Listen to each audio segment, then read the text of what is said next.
بسم اللہ الرحمن الرحیم۔ ہم حضور صلی اللہ علیہ وسلم کے حلم کے بارے میں آج فردر بات کریں گے۔ قاضی ایاز رحمۃ اللہ علیہ نے اپنی کتاب میں غزوہ احد کے بارے میں بتاتے ہوئے آگے بات یہ کی کہ حضور صلی اللہ علیہ وسلم نے اس موقع پر، جب کہ آپ کو اتنی ایذا اور تکلیف پہنچائی گئی تھی اور آپ کو زخمی کیا گیا، صحابہ کرام کی درخواست کے باوجود کفار کے لیے نہ صرف یہ کہ بد دعا نہیں کی، بلکہ ان کے لیے زبان مبارک سے معافی کا اعلان فرمایا اور مزید یہ احسان فرمایا کہ اللہ کی بارگاہ میں ان کے لیے معافی اور ہدایت کی دعا مانگی، اور ساتھ ہی اس شفقت رحمت کا سبب بھی خدا کی بارگاہ میں اچھے الفاظ کے ساتھ یوں پیش کر دیا، فَإِنَّهُمْ لَا يَعْلَمُونَ، کہ یا اللہ یہ ابھی جانتے نہیں ہیں، یعنی ایک ان کے لیے عذر یا بہانہ بھی پیش کر دیا کہ اللہ تعالیٰ عذاب نازل نہ فرمائے حضور صلی اللہ علیہ وسلم کی اس قوم پر، بلکہ انہیں ہدایت سے مالا مال فرما دے۔ اسی طرح جب ایک شخص نے حضور صلی اللہ علیہ وسلم کے اوپر اعتراض کیا جس وقت آپ مال غنیمت تقسیم فرما رہے تھے، اور کہا کہ آپ عدل کیجئے کہ آپ کی تقسیم رضائے الہی کے مطابق نہیں، تو آپ صلی اللہ علیہ وسلم نے اس کا جواب اتنے پیارے انداز میں دیا کہ اس کی جہالت بھی واضح ہو گئی اور نصیحت بھی فرما دی۔ چنانچہ آپ صلی اللہ علیہ وسلم نے فرمایا کہ افسوس، اگر میں بھی انصاف نہیں کرتا تو اور کون انصاف کرے گا، اور اگر میں انصاف نہیں کرتا تو میں بہت خسارے میں ہوں۔ بعض صحابہ کرام نے چاہا کہ اس شخص کو قتل کر دیں، لیکن حضور صلی اللہ علیہ وسلم نے اپنے پروانوں کو، اپنے جانثاران کو ایسا کرنے سے منع فرما دیا۔ یہ آپ کے حلم اور آپ کی بردباری کا اعلیٰ ترین نمونہ ہے۔ اسی طرح ایک غزوہ میں آپ کسی درخت کے نیچے دوپہر کے وقت اکیلے تھوڑی دیر کے لیے سو رہے تھے کہ اتنے میں اچانک غورث بن حارث حضور صلی اللہ علیہ وسلم کو قتل کرنے کے لیے آپ کے پاس آ پہنچا۔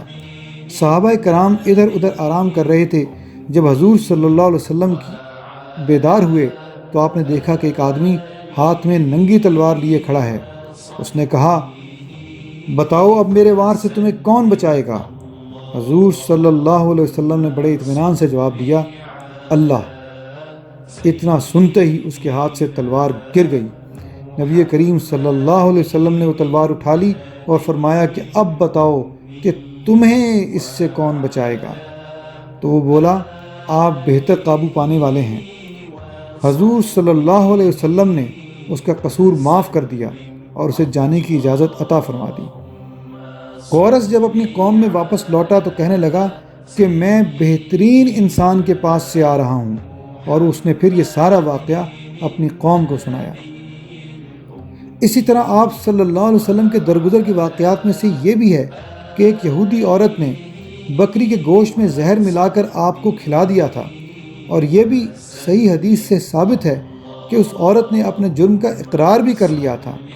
اور اسی طرح ان میں سے ایک واقعہ یہ بھی ہے کہ لبید بن عاصم یہودی کا آپ نے قصور معاف فرما دیا تھا، حالانکہ اس نے آپ پر جادو کیا تھا، اور بذریعہ وحی آپ صلی اللہ علیہ وسلم کو اس واقعے کا علم بھی ہو چکا تھا، لیکن نہ آپ نے اس سے اس کا مواخذہ کیا اور نہ ہی کسی قسم کے غصے کا یا انتقام لینے کا ارادہ ظاہر فرمایا۔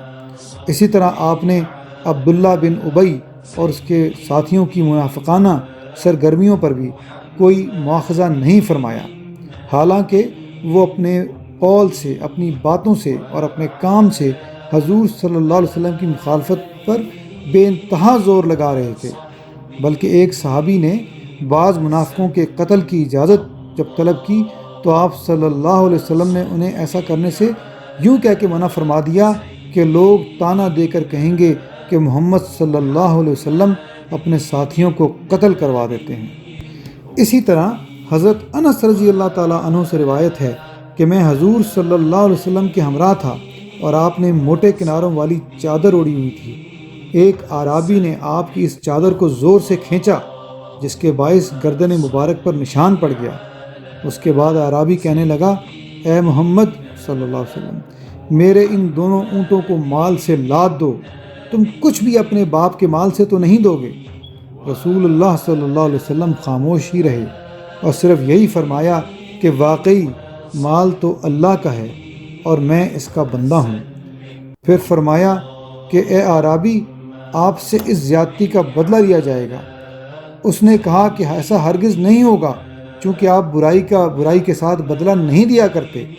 تو حضور صلی اللہ علیہ وسلم نے مسکرا دیے اور آپ نے حکم دیا کہ اس کے ایک اونٹ پر جو اور دوسرے اونٹ پر کھجوریں لاد دو۔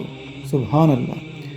جزا اللہ عنا سیدنا محمد ما هو اہلہ صلی اللہ علیہ وسلم۔